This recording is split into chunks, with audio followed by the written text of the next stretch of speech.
भूखी थी, बहुत भूखी, और साथ ही भूखा था मेरी कोख में पल रहा बच्चा भी। भोजन की तलाश में चले आए बस्ती की ओर, जहाँ इंसान रहा करते हैं। ये प्राणी इंसान बहुत समझदार और याराना होते हैं, ऐसा मेरे साथी कहा करते थे। दूर कुछ इंसान नजर आए, मैंने उनकी ओर कदम बढ़ाए। मेरे मन में आशा, दिल में उमंग और कदमों में जोश था।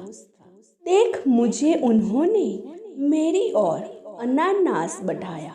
अपनी सूंड से मैंने उसे सहलाया। मुझे उनकी भाषा, उनकी जुबान तो आती नहीं, सो नजरों में ही सारे खुशी, कृतज्ञता और आभार के भाव भरकर उन सब का इजहार किया। पर एक क्या, मुंह में रखते ही जैसे मुख में ज्वालामुखी फटा। यह इंसानों की गलती थी या जानबूझ की शैतानी? हाय, कहाँ जाऊँ मैं लेकर मुंह का ये अगन गोला?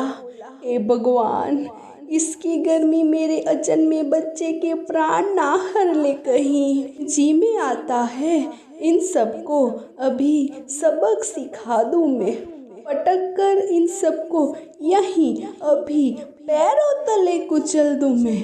पर नहीं, हम हाथियों को सबसे बुद्धिमान, सबसे धैर्यवान कहा जाता है। इन इंसानों ने तो नहीं रखी, मगर मैं तो अपने कुल की रख लूँ लाज। छोड़ो, इनके कर्म ये भुगतेंगे, पर मैं तो कहीं जाकर बुझाऊँ ये आग। आह, पानी की शीतल धार कुछ कुछ दे रही आराम, पर दर्द की ये टिशें थमने का नहीं ले रही नाम। हे प्रभु, चाहे मुझे जो भी हो, पर मेरे बच्चे को बचा लेना नाथ। उधर नदी किनारे पर कुछ लोग मुझे रहे बुला, पर अभी अभी जो गुजरी है उसे इतनी जल्दी कैसे दूँ भूला। दाह इतनी है कि नहीं मुमकिन इस नदी धारे से निकलना। यहीं खड़े खड़े अब घड़ियाँ रही हूँ गिन, बस इसी तरह बीत जाए ये पीड़ा कारक दिन। यहीं खड़ी थी कि गुजर गए आकाश में दो दो बार रवि सोम।